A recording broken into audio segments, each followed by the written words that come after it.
Olá, boa noite a todos. Vamos entrando aí, pessoal.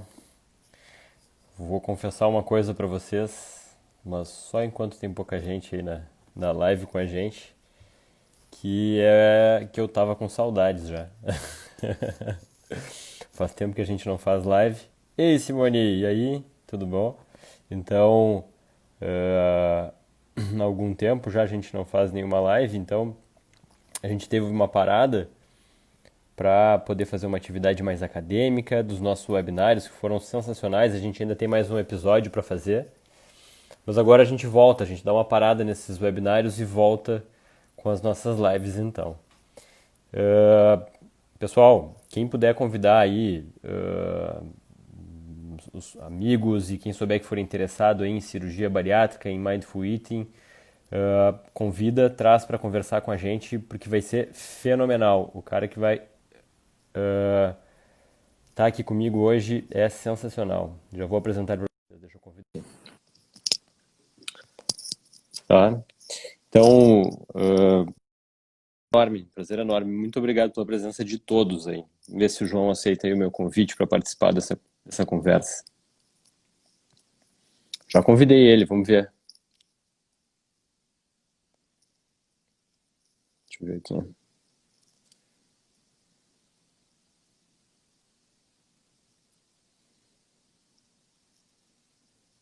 Ó, vamos ver, tô tentando de novo aqui, tô apanhando um pouquinho para a tecnologia. Vamos ver se ele consegue conectar. Aí, tá com dificuldade de conectar comigo, pera aí.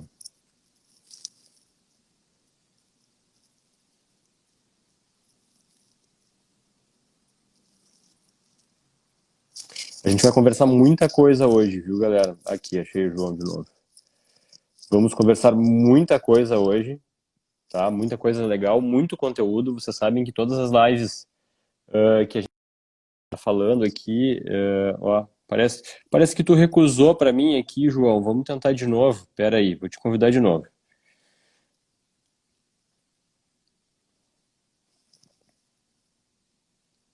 Ó, vamos tentar agora, pera aí.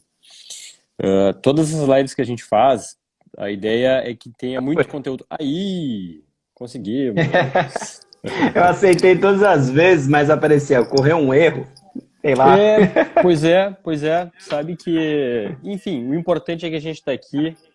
Com certeza. Pessoal, eu estou muito feliz hoje, tá? Estou muito feliz, não que das outras vezes fosse diferente, mas eu estou muito feliz hoje, porque a gente está na presença de um fenômeno aí. O cara foi Obrigado, André. muito bem indicado para mim. Eu acabei conhecendo o trabalho do João aí já de algum tempo, já venho acompanhando o trabalho dele. O João é nutricionista, trabalha bastante, mora em São Paulo, né, João? Nós, São Paulo. É, trabalha bastante com a prática do Mindful Eating e de uma forma muito querida, quando eu liguei para ele, falei assim, João, preciso trazer essa prática aqui para os nossos pacientes. Ele prontamente aceitou. Sei que ele tem uma vida super corrida, mas a gente tem muita coisa para conversar, então vou dispensar um pouco apresentações, João. E eu acho que a gente pode começar. Antes de mais nada, vou contar uma história para vocês. Quando eu mandei a mensagem para o João, sugerindo o título aí da nossa live de hoje, e ele me corrigiu, né, João? Tu pode falar um pouquinho mais sobre isso. O João me Claro. corrigiu, porque eu falei assim, a técnica do Mindful Eating, né? Mindful Eating, o comer consciente, comer com atenção plena, né? E ele me disse, não, bota a prática. E eu fiquei pensando assim, eu disse, "Tchê, é isso que a gente fala no dia a dia para os nossos pacientes. Né? É muito mais do que, não é uma dieta, não é uma técnica, né? É uma prática, é um novo estilo de vida. Então, João, para começar, quer te apresentar aí para o pessoal, João? Diz quem tu é aí. Né? Acho Já que tá está mais que bom. perfeito. Eu sou nutricionista e trabalho com Mindful Eating. Acho que a sua apresentação foi fenomenal já. Estou super honrado e lisonjeado. Obrigado, André, pelo convite. E né, é uma alegria poder estar conversando contigo, né, sobre essa temática, pô. Muito obrigado pelo espaço. Não, E, eu te e é agradeço. isso. Quando a gente fala de mindful eating, né? técnica dá uma noção de que é algo talvez mais simplista. É algo que eu, diante de uma situação, faço algo. Mas o Mindful Eating está mais para a prática, porque é algo que a gente incorpora à nossa vida. E aí, isso é até uma dúvida comum, né? As pessoas acreditam que meditação é sempre fechar os olhos ali e tal. Mas não, a gente, por exemplo, acho que já começando a falar o que é Mindful Eating, Claro, fala você para está nós aí, prestando... o que que é Mindful Eating, João? O que que é Mindful Eating? Explica aí. Ó, a melhor forma de entender é assim, ó, prestando atenção, né, nessa live, enquanto ela está acontecendo, isso é atenção plena, isso é mindfulness. Então a gente tem uma capacidade, como ser humano, de direcionar a nossa atenção de propósito no momento presente, ou em algum foco atencional. Então, por exemplo, estou prestando atenção aqui na live, mas eu preciso ver que oração e o relógio está ali. Eu consigo virar minha atenção propositalmente ali. Dessa mesma forma, a gente consegue trazer a nossa atenção para características relacionadas à nossa alimentação. Por exemplo, fome, para eu entender quando começar a comer e o quanto comer. Saciedade, que me ajuda a entender quando parar de comer. E a satisfação, que vai contemplar aí os fatores hedônicos, que eu acho que você vai comentar mais à frente aí, que é ter prazer em comer. E prazer está diretamente relacionado com a atenção, né? Tem vários artigos aí mostrando que quando a gente come distraído, a gente não processa o sabor da mesma forma. E é por isso que a gente pode comer, sei lá, uma caixa inteira de bombons e chegar ao final e falar assim, ué, acabou? Acabou. Não processou direito, não tinha atenção. Então, Mindful Eating é levar intencionalmente, né, a sua atenção ao momento presente. Nesse caso, os fatores associados ao comer. Fome, saciedade, satisfação, e eu trabalho com 4 pilares, né? Fome, saciedade, satisfação e atenção. E aí, quando a gente desenvolve esses 4 componentes, a gente começa a regular a nossa alimentação, e é o que você falou, não é uma dieta, porque não precisa, né? A gente tem orientações, mas a gente cria habilidades e recursos, né? Perfeito, João. E assim, e isso parece uma realidade muito distante para nós. Tá? Muito distante. Até porque a palavra é em inglês, né? Mindful Eating, É. né? Conta para mim desde quando tu trabalha com isso e como que isso se tornou uma rotina para ti? Como que a gente pode colocar isso na rotina das pessoas assim no dia a dia? Como é que tu tem trabalhado dessa forma? Legal. Ó, eu comecei a trabalhar com Mindful Eating desde 2015. Em 2016 eu fiz minha formação profissional e aí fiz várias formações, né? Para se tornar instrutor em programas de Mindful Eating. E aí eu falo que a forma mais interessante da gente começar a trazer isso para a nossa rotina é criar conexão mesmo, né? A gente está, por exemplo, sei lá, né, agora em pandemia. E muito do que tem acontecido agora é hábitos anteriores que tinham se perdido por conta da rotina de trabalho voltarem. Por exemplo, comer em família. Comer em família, desfrutar da comida, do convívio social enquanto come, é uma forma de estar atento ao que está acontecendo enquanto está acontecendo. Ou seja, é desfrutar da vida momento a momento. Nesse caso, com a comida, você vai comer um chocolate? Come um chocolate. Claro. Tem uma definição, né, de um monge que chama Tirahan, e ele fala que a definição dele de Mindful Eating é: quando for comer, somente coma. E é isso, né? Mas aí a gente tem essa multitarefa toda, e aí fica difícil a gente às vezes conseguir trazer e deixar a nossa atenção, né, por um instante na refeição. Não, perfeito. E uma coisa que quando tu tá falando, a gente percebe assim, que talvez eu não precise dedicar mais tempo ainda para me alimentar, fazendo uma alimentação com atenção, do que eu já dedico hoje em dia. É ou não é verdade? Isso. Ou será que eu preciso preparar um ambiente, acender vela, né? Mudar a luz? Tu acha que a gente consegue adaptar para o nosso dia a dia, para essa nossa correria e tudo mais? Exato, é exatamente isso. Acho que a parte mais interessante é essa. A gente pode dedicar mais tempo a isso, mas não existe esse pré-requisito, né? Eu falo assim, muitas vezes eu brinco, né, com os alunos e pacientes, ó, não é gostoso comer chocolate? Então por que a gente não desfruta só do prazer de comer chocolate? Ou seja, você já está comendo chocolate, a diferença é que você vai fazer isso com atenção, né? Então, isso não vai aumentar o tempo, não vai precisar de uma demanda maior de tempo, e sim de uma mudança na forma de se relacionar com a comida. Maravilha, pessoal. Vocês não têm noção o quanto esse introdutório vai ser fundamental para quem está num pós-operatório aí de cirurgia bariátrica, que é o assunto que a gente vai chegar logo a seguir. João, tu me Uhum, falou a respeito da questão de perceber o alimento, né? Me falou da questão de isso. olfato, questão de paladar. Eu queria te saber, entre todos os sentidos que a gente usa na nossa alimentação, Uhum. é verdade que a gente come com os olhos ou tem algum sentido que seja mais importante? Todos os sentidos são importantes, na verdade, né? Os artigos é até um ponto de confusão assim na literatura, né? De definir o que é prazer, do que é satisfação, porque algumas literaturas falam, ó, o prazer é na boca. Outros falam, não, não, a satisfação é quando você usa todos os sentidos. Então, eu gosto muito dessa caracterização de que satisfação vem de todos os sentidos. E eu vou dar um exemplo, assim, para quem gosta de comida japonesa, eu gosto de comer com hashi, né? Com o Uhum, pauzinho lá, o uhum, palitinho. uhum. Se eu comer com garfo e faca, a minha satisfação em comer não é a Não mesma. é mesmo. O que mudou? O toque, né? A forma com que eu estou me instrumentalizando. Tem gente que gosta de comer pizza com a mão, tem gente que começa com pizza com garfo e faca. Então isso está relacionado com a textura, sentir o toque, sentir o alimento nas mãos. Aí a gente pode envolver o aroma, a visão, e aí isso é muito claro, assim, né, pra gente, que quando a gente tem um prato, né, que também encanta os olhos, a textura, o cheiro, o sabor, tudo fica mais satisfatório. Muitos pacientes têm medo disso, né, medo de ter prazer em comer, porque quando sente prazer pode ter a perda do controle. Mas não. Dentro do comer com atenção plena, a gente desenvolve essa habilidade de desfrutar do prazer. Então, quanto mais prazer, mais satisfação, mais fácil fica para eu regular o meu comportamento e não o contrário, né? Então, a gente tem que realmente refazer, né, essa forma de se relacionar com a comida.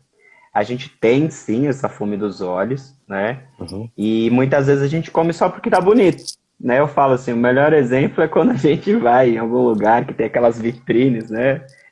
Padarias, confeitarias. Uhum. Uhum. E aí eu vou contar uma experiência minha, né? De estar Conta. numa confeitaria e falar, nossa, que delícia, isso aqui deve estar maravilhoso. Aí eu fui comer, não tava tão bom assim não, era só bonito. É Caiu meu isso, né? celular, chega a cair meu celular aqui. Não, cara, excelente, eu quase bati palma pra ti, quando a gente falou, assim, quando tu falou dessa questão de que ter prazer em comer não é proibido. Eu Isso. trabalho com uma população muito específica de pacientes É. que sofre muito por ter uma doença grave. E o que que levou os pacientes a ter uma doença grave? Comer mais. Então, existe um mecanismo quase que punitivo frente à alimentação. É. Tu concorda comigo? E aí eu Sim, queria, sim, sim, total. né? Então, pessoal, anotem isso, pelo amor de Deus, aqui, ó, vamos botar de título aqui na nossa live assim, ó, não é proibido ter prazer para comer, né? Pode comer com Isso. prazer, não tem problema, né? Na verdade, comer faz parte da cultura e da qualidade de vida. Então, isso é fundamental. Total. Aproveitando o gancho, né, e a gente trabalha muito com os pacientes todos esses conceitos. Eu queria te perguntar, de uma forma geral, não só em relação aos bariátricos, mas de uma forma geral, tu acha que o Mindful Eating, ele é para todo mundo ou existe algum grupo em específico que vai ter uma resposta um pouco melhor, assim, com essa prática? Muito boa essa pergunta, André, porque a gente tem um Mindfit muito direcionado para pessoas que têm a sensação de perda de controle ao comer, comer distraído, comer exagerado, né? Comer emocional, que é descontar as emoções na comida, compulsão alimentar, né? E aí a gente vai entrar em dois outros quadros, que seria bulimia e anorexia. Nesse caso, esses pacientes, esses indivíduos que, né, apresentam esses sintomas, esses quadros, precisam ser avaliados individualmente para saber quando começar com essas práticas, tá? porque senão essas práticas podem ser usadas de uma forma que não seja benéfica para o quadro.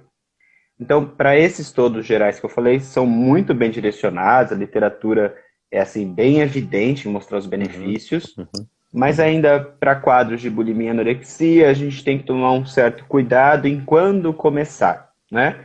E também a gente precisa entender os quadros associados. Então, se você apresenta um quadro de depressão, de ansiedade, outros quadros relacionados, a gente precisa ver em que momento você está desse quadro.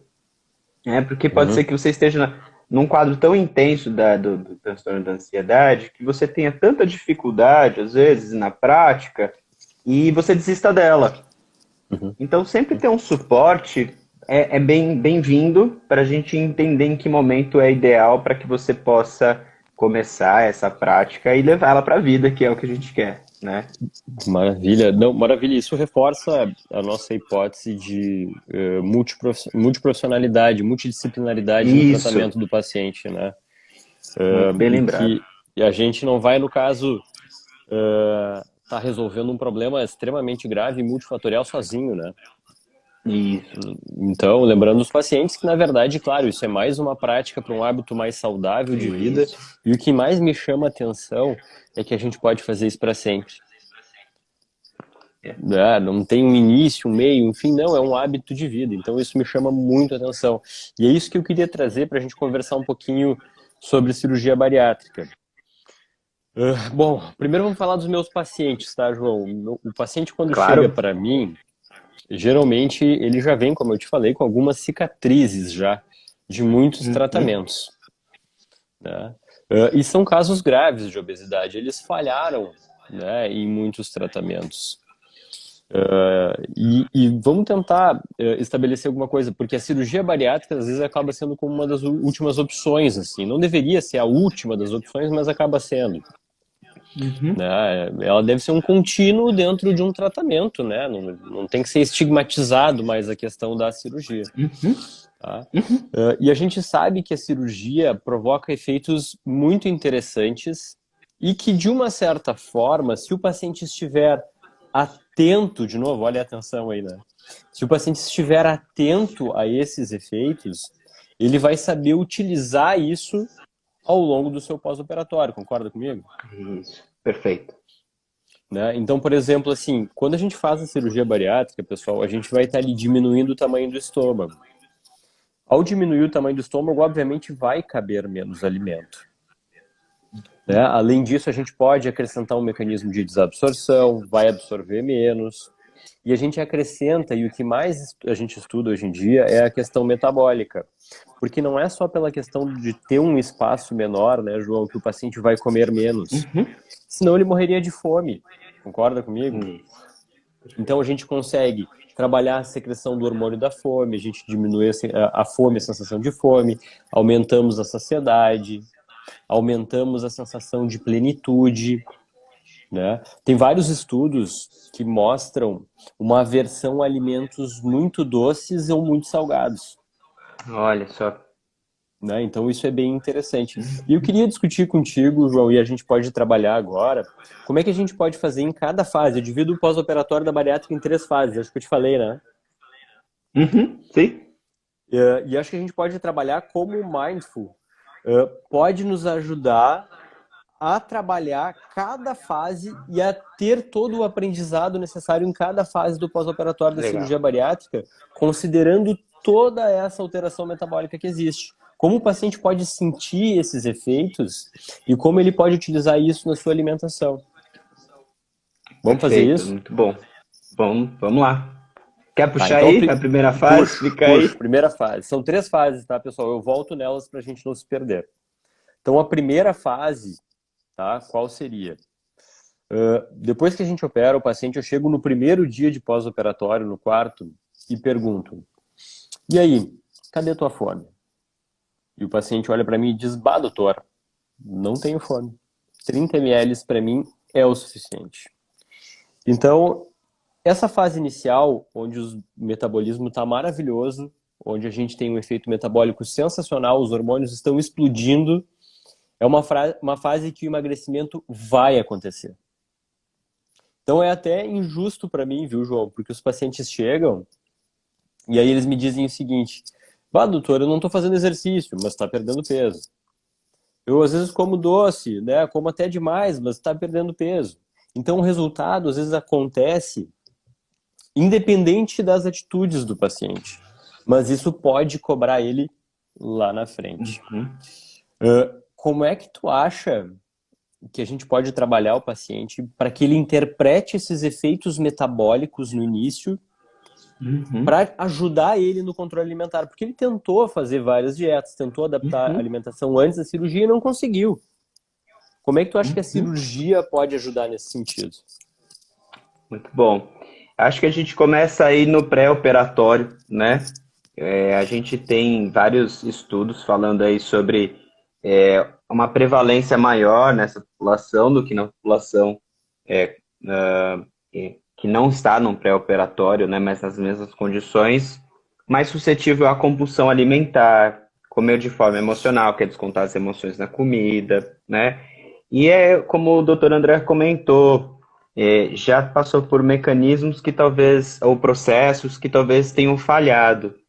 Então a gente vai entrar, seria legal entrar, né, com o Mindful Eating nesse momento, no pré-operatório, para que esse indivíduo já pudesse começar com uma conexão com o corpo, com a alimentação, com a fome, com as suas próprias sensações. A gente usa muito as sensações do corpo para ajudar a gente a tomar as decisões. Porque a nossa mente, ela tem muitos vieses de interpretação, tá? Então, vou dar um exemplo clássico, assim, da nutrição. Pão e tapioca. Eles têm uma absorção similar no nosso corpo.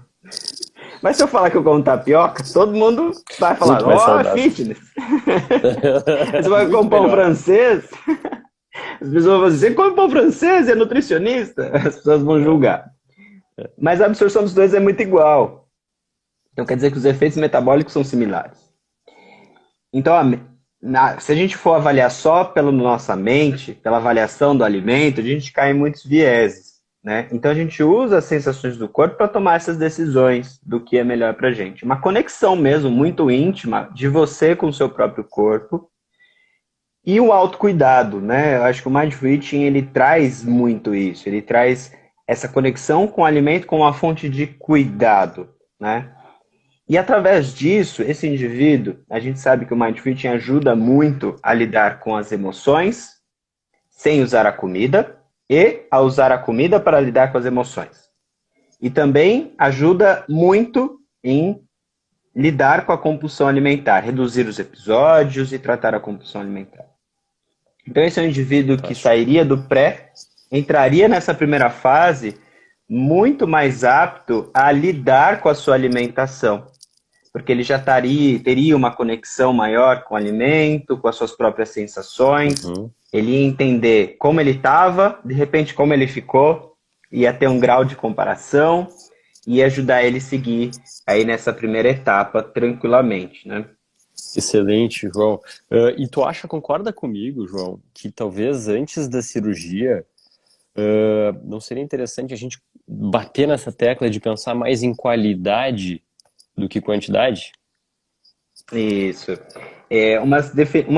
Dos princípios de um programa, que é o programa mais estudado para a cirurgia bariátrica, que chama Consciência Alimentar Baseada em Mindfulness, né? Ou seja, consciência alimentar baseada em atenção plena, a autora fala muito ao longo de todo o programa para prevalecer a qualidade sobre a quantidade.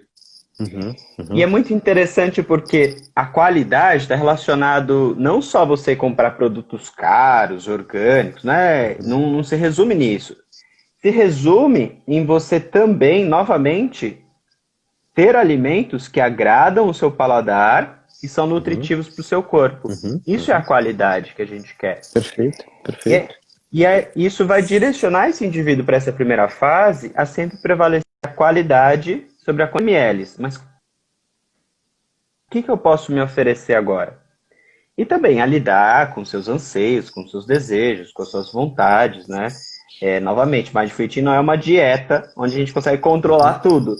Mas é estar presente, é estar consciente e ter ferramentas, né? Habilidades, na verdade, para lidar com isso. E estando tão atento a tudo, no início do pós-operatório, onde eu não posso comer de tudo, né? Uhum. Uhum. Se a minha família faz aquela comida cheirosa, aquele cheiro que vem da cozinha, sabe? Como desviar a atenção ou como focar a atenção, João, nesse momento? Tem alguma técnica que pode nos ajudar para isso? Tem sim. A gente, dentro do Mindful Eating, tem algumas dinâmicas relacionadas à vontade de comer. O que a gente chama de Perfeito. desejo, né? Vontade de comer. E a gente tem, né, classicamente aí vários quadros onde a gente tem restrições de fato, né? Ou seja, vamos pegar um paciente aí que tem um acometimento clínico, tem uma doença, né? E não pode Uhum, comer um determinado alimento. uhum, Automaticamente, às vezes a gente acha, tô diabético, né? Tô com claro. diabetes. Eu não posso comer mais doce. Pode, mas talvez não na mesma quantidade e frequência. Mas não quer dizer que eu vou deixar de ter a vontade porque eu me tornei diabético, né? Sim, é verdade. Eu continuo com esse desejo, com essa vontade. Então, eu preciso aprender a lidar com a vontade para o alimento, tá? Então, o Mindful Eating pode ajudar a gente a lidar com esse desejo, com essa vontade, quando eu tenho restrições também. Lembrando, então, isso que o João falou é muito importante, tá, pessoal? Não é errado, de novo, ter vontade de comer, né? O pessoal não tem que se punir por ter vontade de comer. Eu tô com vontade, se tranca no quarto, foge de todo mundo, né? Como se fosse a comida fosse um demônio que tá aparecendo. Então é uma coisa que a gente tem que cuidar, tá? Então o paciente ele tem que estar muito bem preparado para entender que aquele momento é o momento dele cuidar da saúde dele. Então os outros não têm nada a ver com o que ele pode ou não pode comer naquele momento. E ele sabe, que nem eu digo para todos os meus pacientes agora, nesse momento de pandemia, né, João? Eles têm Uhum. 1001 motivos para não operar, para não seguir o tratamento. Mas, no fundo, eles conseguem puxar lá 2001 motivos que vão fazer com que eles sigam para frente, né? Então, acho que eles podem usar isso e focar na sua alimentação. Eu acho perfeito. Porque o que que eu percebo, tá, João? Esse comportamento, assim, de que não entender o que vai comer é muito perigoso no período inicial. Eu já ouvi de diversos pacientes, tá? E eu ouvi de pacientes que começaram no período inicial e foram consultar comigo, assim, nem operaram comigo, foram consultar comigo 10 anos depois da cirurgia, Uhum. mas eles vomitavam todos os dias, Hum. entendeu? E eu digo para os meus pacientes, não é normal, vocês estão proibidos de vomitar. Porque uma das principais, se não tem nenhum problema na cirurgia, obviamente, né, que a Claro. gente vai Uhum. conferir, isso é uma falta de adaptação à alimentação. Hum. Então, o que que eu vejo? Eles não têm a percepção da saciedade. Tentam persistir comendo a mesma quantidade de alimento, mesmo com aquela restrição, mesmo com menos Uhum. fome, entendeu? Então, isso vem me trazer um grande problema, porque ao persistir e não conseguir vomitar, isso faz com que ele comece a trocar os alimentos. Então, passa de alimentos que são mais sólidos, por exemplo, carne, um pedaço de carne que traz uma excelente saciedade, que vai trazer proteína e tudo mais, para comer alimentos líquidos e com isso ele conseguir manter a quantidade na alimentação. E aí a gente entra no que eu chamo de segunda fase, Uhum. tá? Que é onde o paciente está plenamente adaptado à restrição que a cirurgia causa, tá? Ele está plenamente adaptado. Mas o que que acontece? Ele já está com os hormônios da cirurgia iniciais já estão diminuindo, então ele volta a ter um pouco mais de apetite, ele perde aquela aversão aos alimentos mais doces, mais gordurosos, e ele consegue ingerir uma maior quantidade, Uhum. né? Nessa fase, às vezes os pacientes ainda não ganharam peso, tá? Eles ainda Uhum. estão apresentando um bom efeito. Mas agora eu queria ver contigo assim, como é que a gente pode fazer para retomar esse paciente antes do reganho de peso, antes da gente trabalhar a terceira fase? Ele se perdeu É. completamente na alimentação, trocou tudo. Como é que a gente pode buscar esse paciente? É muito legal isso. Acho que o princípio da saciedade ele vai fazer muito sentido aqui. Na primeira fase aí a gente tem justamente, independente do comportamento do indivíduo, a perda de peso. E isso pode fazer com que haja uma desconexão mesmo do que come, da saciedade, dá uma segurança muito grande para o indivíduo. E aí, depois de um certo tempo, as coisas vão se adaptando, e aí vem para essa segunda fase. Então, nesse momento, é o momento de reestabelecer. É onde aqui a gente vai precisar assiduamente começar cada vez mais a visitar a saciedade para começar a entender a sua capacidade. Então, esse é um ponto. E o outro ponto é essa questão do vomitar, né, por conta do consumo excessivo, pode ser desencadeado por vários gatilhos comportamentais, né? Ou seja, se eu tenho uma questão e volto a descontar as emoções na comida, novamente, quando eu desconto as emoções na comida, eu tenho a tendência ao exagero, né? E aí, por conta desses mecanismos, é importante que a gente tenha mecanismos de regulação emocional. Nesse caso, o Mindful Eating vai ser de grande ajuda também. Então, a gente dividiria em duas partes. Os motivos que me levam a comer, né? Uhum. E aí são diversos esses motivos. Pode ser disponibilidade, pode ser gatilhos emocionais, pode ser o quadro de compulsão, né? O Mindful Eating vai ajudar a gente a trabalhar com essas questões. E o parar de comer, ele vai ficar a critério da satisfação, novamente. A satisfação é realmente muito importante para ajudar a gente a parar de comer. Tá? Vou dar um exemplo clássico assim, para vocês. Vocês estão com muita fome, pensa no cenário. Vocês estão com muita fome, né? E aí, de repente, você está numa estrada e não vê nenhum lugar para comer. Uhum. E aí você fala, nossa, poderia almoçar agora tal alimento. E aí você fica com isso na cabeça, nossa, parece que não chega nunca. Você estava viajando há 3 horas, mas de repente não chega nunca um posto, não chega nunca. Então, enquanto você não mata a tua vontade, o seu cérebro, ele tem esse processo, né, que é de te motivar a comer, e isso vem pelo desejo. E aí esse desejo, ele pode exacerbar por conta da restrição alimentar e levar você a comer de uma forma exagerada. E aí pode ser por vontade excessiva, né? Mas pode ser por fome também excessiva. A gente tem mecanismos inconscientes que fazem com que a gente perca o nosso controle consciente quando a gente vai comer, quando a gente está com fome excessiva, né? Eu falo assim, quando você está com muita fome, você come o que tem. E é literalmente o que tem porque você não tem um controle tão consciente. Então aí, novamente, o Mindful Eating, ele tem, né, evidenciado, aí, principalmente o Mindfulness mais evidenciado, né, mostrado na ciência, que ele consegue modificar a forma do que o nosso cérebro funciona. Né? Claro, no médio e longo prazo, né, não vou praticar uma vez e vai resolver. Mas no médio e longo prazo, vai modificar esse funcionamento e me ajudar a lidar de uma forma mais consciente com a comida. E aí, principalmente, trazendo a atenção para a satisfação ao comer, sempre o comer ele precisa ser um envolvimento. Você usou uma palavra muito legal, que você falou assim, o comer é uma fonte de prazer e também é cultural.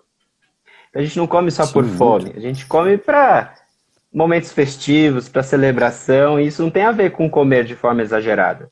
Tá tudo bem a gente passar um pouquinho do ponto quando a gente come uma comida mais gostosa, né? Mas isso não quer dizer que por conta disso a gente vai perder o controle, a gente vai reganhar peso. Não, a gente vai equilibrando, né? Então acho que ele pode fazer grande parte desse trabalho trazendo a satisfação, que é para o comer, para o desfrutar do momento e para ajudar a entender quando parar, que nesse caso é a saciedade. Só que por conta desse mecanismo de redução e depois, né, de aumento, vai precisar sempre estar em conexão para entender o seu novo, né? A sua nova sensação de saciedade. É desafiador, perfeito, né? É muito desafiador, perfeito, João, excelente, excelente. Deixa eu te perguntar uma coisa, algumas coisas dentro do que tu falou ali. Diferença de, vamos ressaltar um pouquinho a diferença de satisfação e saciedade. Boa! Tá, porque eu acho que é importante a gente deixar isso bem claro. Boa. Ó, vou dar um exemplo, tá? Tô com fome, tomei 1 litro de água. Eu fico saciado ou eu fico satisfeito? Eu sempre... Tô com fome. E aí eu, sei lá, como um bombom. Eu fico satisfeito ou eu fico saciado, né? E aí, o que será que a galera vai responder, Vamos ver, né? vamos fazer a pergunta para eles. Na primeira situação, então, o João estava com fome, vamos ver o que eles vão nos responder. O João estava com fome e ele tomou 1 litro de água. Ele ficou satisfeito ou ele ficou saciado? O Saciado. que vocês acham? Vamos ver, respondam aí nos comentários para nós. Essa é a primeira situação, 1 litro de água para matar a fome. O que Isso. acontece? Me Vamos ver traz as perguntas. saciedade ou me traz satisfação? Isso aí. Saciado. Olha, o pessoal, Saciado. saciado. Um É, saciado, saciado. dois satisfeitos. Muito bom. Saciado e satisfeito, olha aí. Ó. Inundado. Não dá. Essa foi a melhor. Muito bom. É porque, assim, depois da bariátrica, 1 litro de água, João, esquece, aí não dá do mesmo. Esquece, né? Inundado. Olha aí, Muito bom, muito saciado bom. ganhou, o pessoal tá bem, hein? É isso mesmo, saciado. Eu fico saciado porque a saciedade é uma questão também de volume e do tipo de nutriente que eu vou ingerir. A satisfação está mais relacionada com o seu prazer em comer. Então eu posso estar morrendo de fome, comer algo que me traga muita satisfação, vou ficar satisfeito, mas não somente saciado. E a mesma coisa, o inverso também é verdadeiro. Se eu estou morrendo de fome e tomo 1 litro de água, ok, saciou por aquele instante. Depois a fome vai voltar rapidamente, mas não somente eu fico satisfeito. Então, satisfação e saciedade, eles precisam ser contemplados igualmente, né? Porque um sem o outro, eu ainda fico buscando comer, né? Perfeito, perfeito, nota 10. Excelente exemplo. E outra questão que eu queria falar contigo, tu já falou um pouquinho a respeito dos distúrbios alimentares. Uhum. Tá? Quando a gente fala ali de compulsão, né, o comer emocional e tudo mais.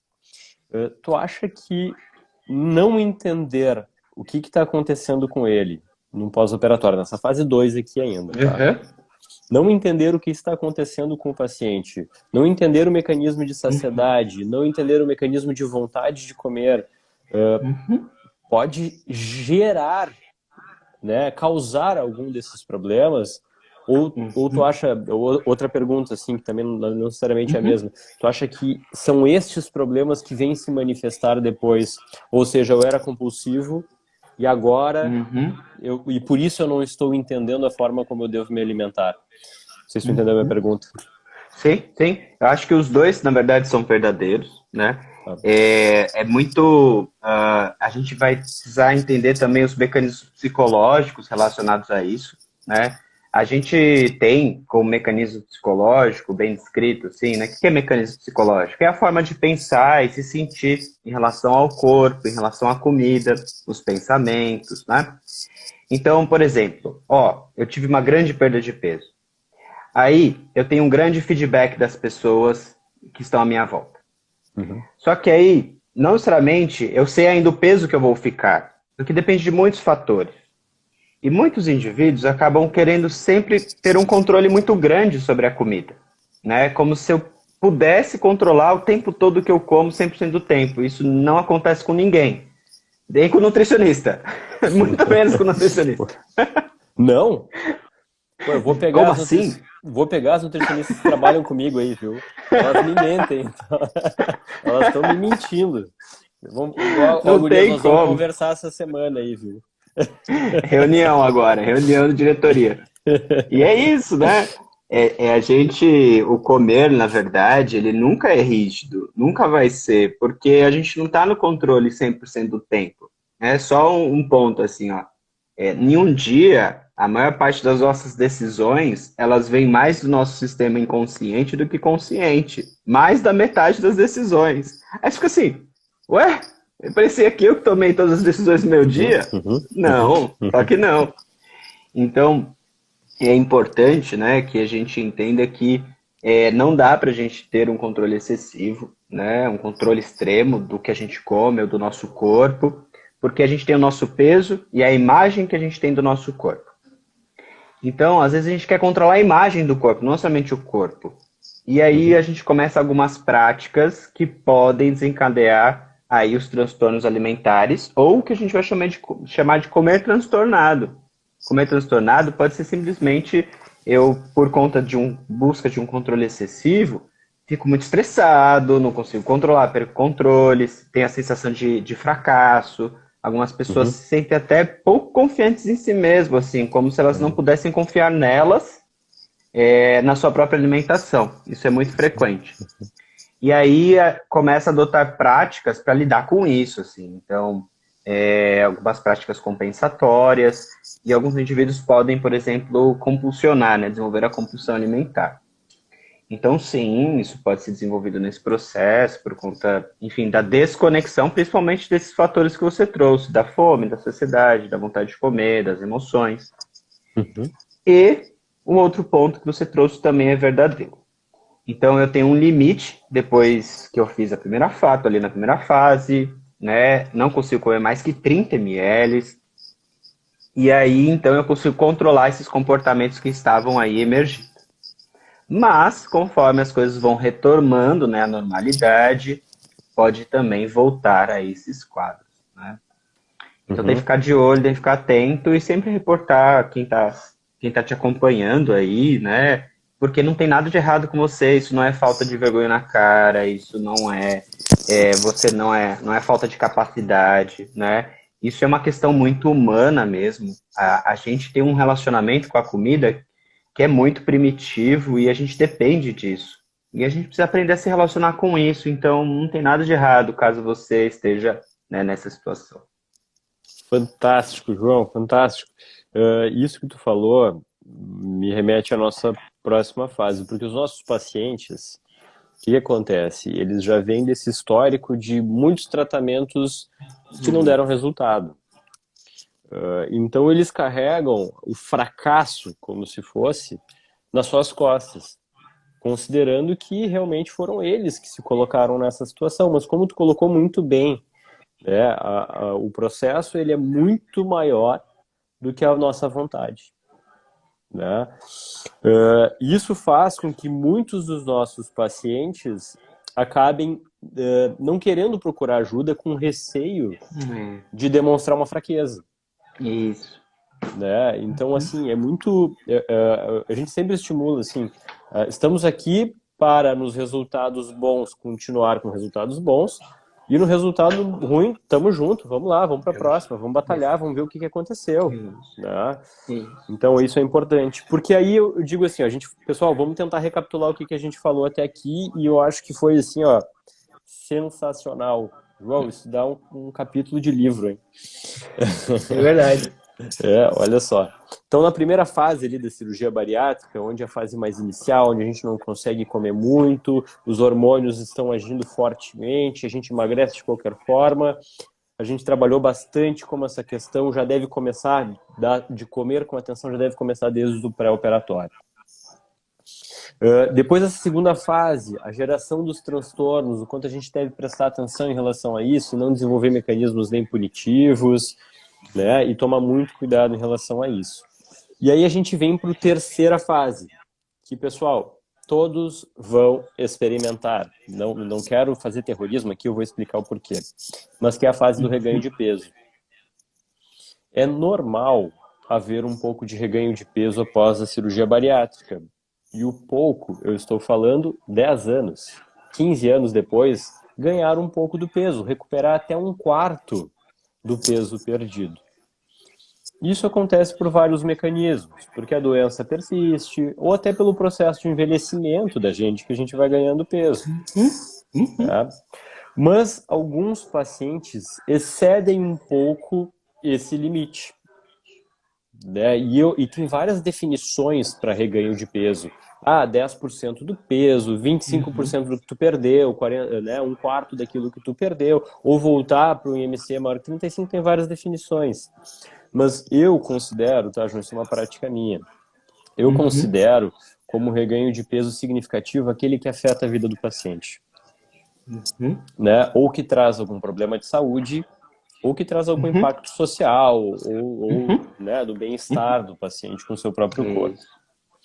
E aí eu queria ver contigo, assim, Quero muito ajudar esses pacientes e eu quero que tu me ensine agora, nos ajude, como a gente pode resgatá-los nessa fase de reganho de peso.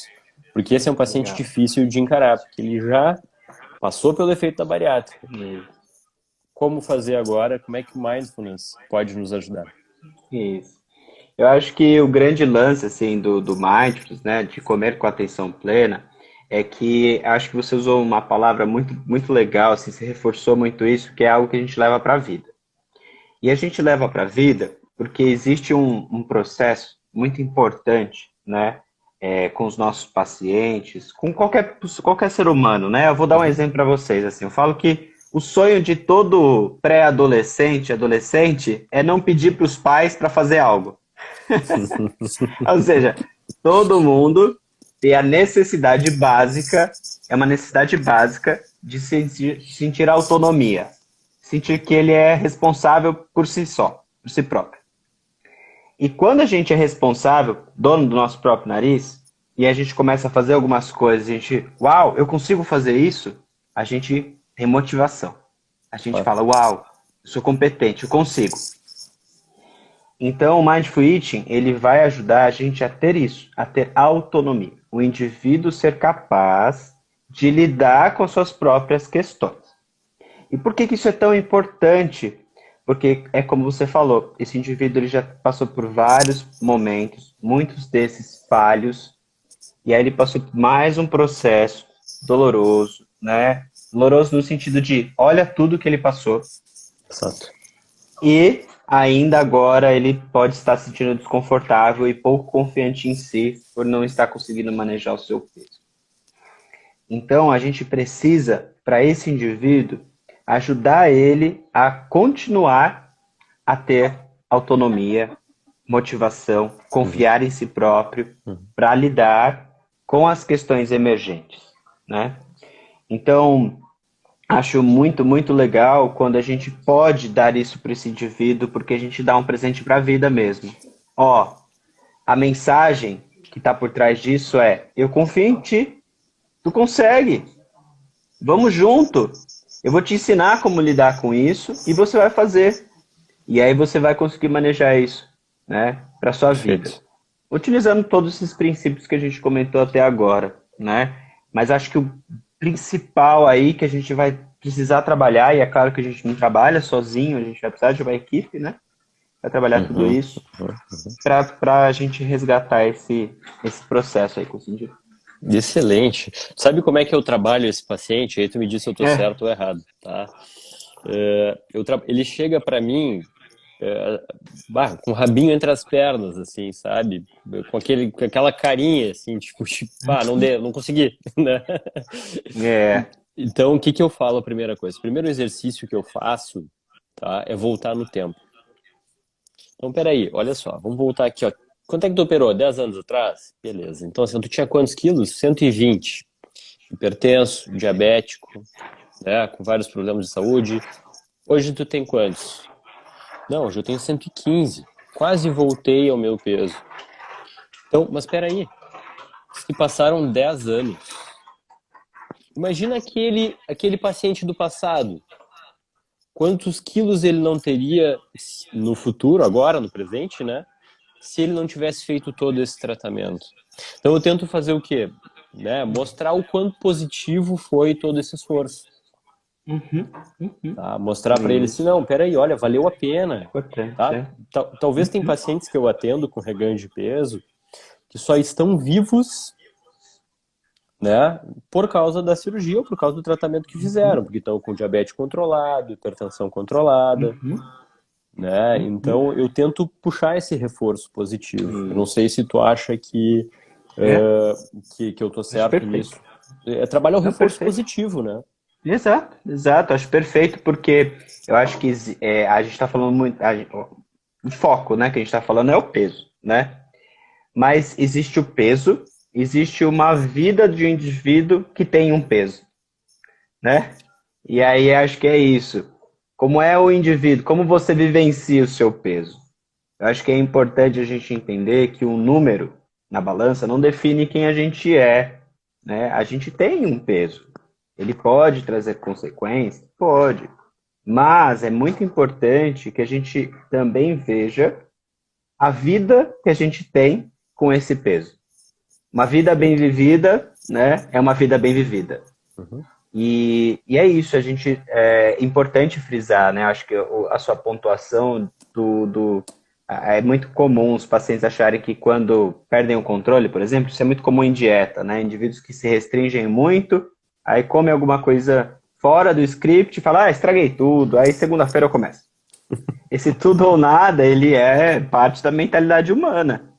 E muitas vezes a sensação de ter reganhado é a sensação de eu estraguei tudo. E não estragou tudo. É um processo, a vida é um processo e é feito de fases.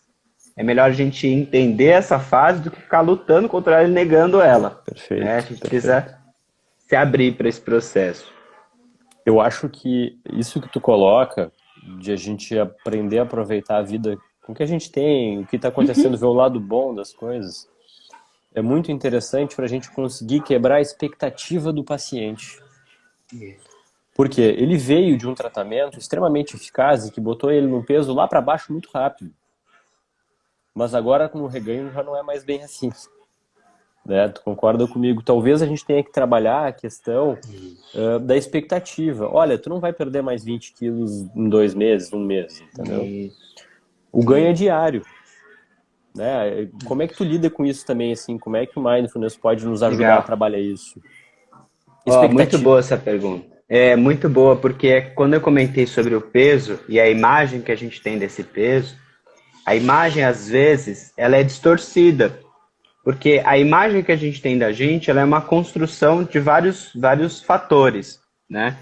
Então, um exemplo clássico, assim, as mulheres em TPM, né, elas se sentem pior consigo próprio, com o próprio corpo, por conta das alterações hormonais, por conta da retenção maior de líquido. Mas olha, o que mudou?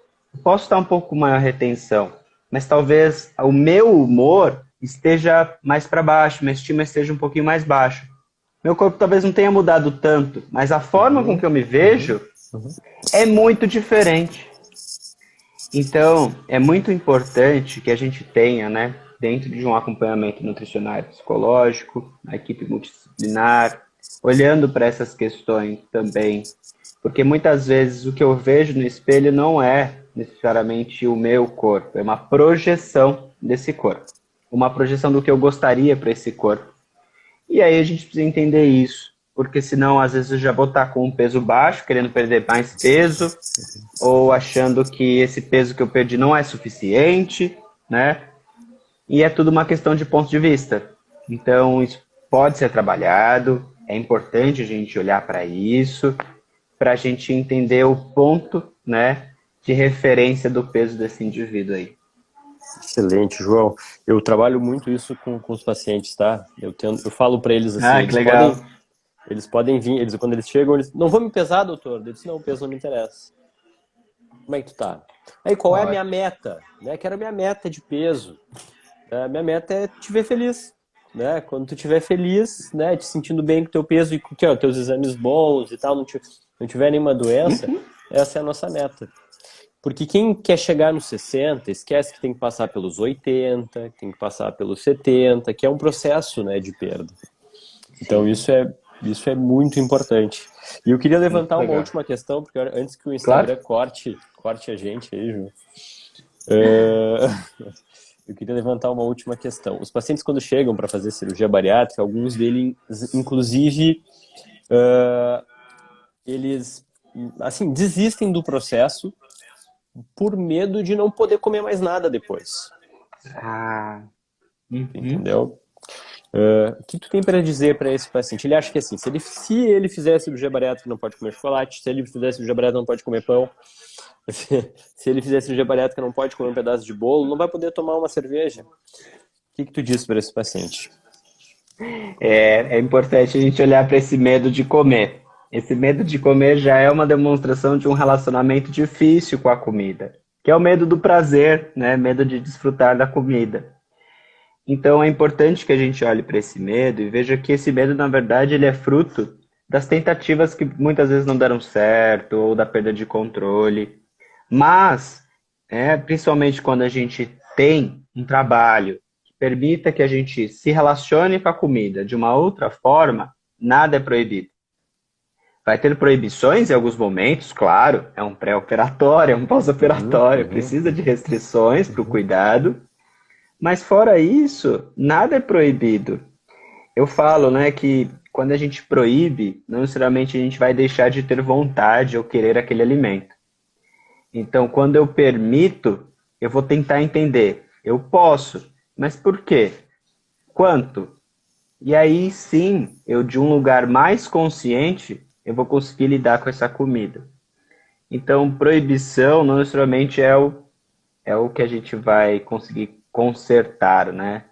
E sim é Perfeito. quando a gente tem a consciência. Perfeito. Na verdade, o paciente ele vai poder menos antes de operar do que depois até.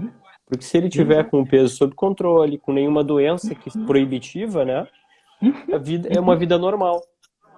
E isso que a gente fala para os pacientes, toda essa conversa, pessoal, vou direcionar para vocês essa questão, toda essa conversa que a gente está tendo aqui agora, é simplesmente para entender que se o paciente prestar atenção no seu corpo, nas mensagens que o corpo vai mandar para ele depois da cirurgia, souber se entregar para o seu tratamento, ele vai ter uma vida normal. E eu acho, minha impressão agora, João, é que apenas tendo um novo tipo de vida, uma vida normal, é que a gente consegue tratar uma doença crônica. Porque a gente vai estar tratando para o resto da vida. Concorda comigo? Isso, total, exatamente isso. Eu acho que a gente sempre tem que pensar, né? Isso é muito difícil para quem está numa situação delicada, né? Numa situação de desconforto. E quando a gente está com desconforto, a gente quer tudo, resolver tudo naquele momento. É como você está com febre, você quer alguma coisa que passe sua febre. Mas a gente tem que pensar no longo prazo, sim. E quando a gente tem algo que a gente pode trazer para a nossa vida, para fazer parte dessa vida, ou seja, que seja sustentável, é uma forma de cuidado, né? É uma forma de bem-estar, é uma forma da gente viver essa vida. Fantástico, João. Bom, acho que está acabando o nosso tempo. Não sei se tu quer comentar mais alguma coisa. Eu quero agradecer a oportunidade, né, de poder falar dessa temática com você, André. Agradecer sua gentileza, enfim, todas as orientações e informações que você trouxe. E agradecer por falar com o seu público, né? Então, muito obrigado por essa oportunidade e pelo seu trabalho, né? Por esse olhar tão cuidadoso que você tem aí para os seus pacientes e em se preocupar, né, com todos os processos que não se limitam só a fazer uma cirurgia e pronto, né? É uma Exato. preocupação com o indivíduo de uma forma integral, isso é muito bonito. Então, parabéns pelo seu trabalho. Muito obrigado, João. Acho que os pacientes comentaram ali, mas tu foi um presente para nós hoje, tá? Te Obrigado. ouvir, né? Poder. uh, eu admiro pessoas que têm a capacidade de traduzir em palavras a nossa experiência de vida, né? Então, tu consegue traduzir essa teoria toda muito bem. E para mim vai ser muito importante agora levar para os meus pacientes esse conteúdo. Tá? Acho que foi muito rico mesmo. Eu não sei se alguém já tinha feito uma temática assim de trabalhar a cirurgia bariátrica por fases, mas achei muito interessante. Te agradeço muito. Espero que a gente se encontre em breve aí. Acho que nosso evento lá no Cardiologia vai sair e a gente vai querer que tu esteja Que aqui com a legal. gente com toda certeza. Vai ser um prazer, doutor André. Tá? Muito obrigado, João. Muito obrigado mesmo. Pessoal, muito obrigado por vocês estarem aqui até essa hora. Agradeço do fundo do meu coração. Tudo isso que a gente faz aí é com muito carinho sempre e sempre buscando novamente aí trazer muito conteúdo. Eu acho que essa live foi muito rica. Vou assistir de novo Sei. depois. Assim que eu desligar aqui, vou Muito assistir de bom. novo. Tá bom, João? Um Legal, abraço André. grande para mim. Tudo de Brigadão. bom, viu? Tchau, um abraço. Tchau, Valeu. queridos. Obrigado pela audiência de Tchau, vocês. pessoal. Tchau. João, se tiver pergunta aqui, inbox, eu vou mandar para ti depois, aí a gente programa Claro, alguma atividade aí. Tá bom? Quem tranquilo, quiser, manda aí, combinado. pessoal, mensagem que eu passo pro João e a gente programa atividade. Tá bom? Um abração aí, tudo de bom, viu? Valeu, Até tchau, mais. Tchau, tchau. tchau.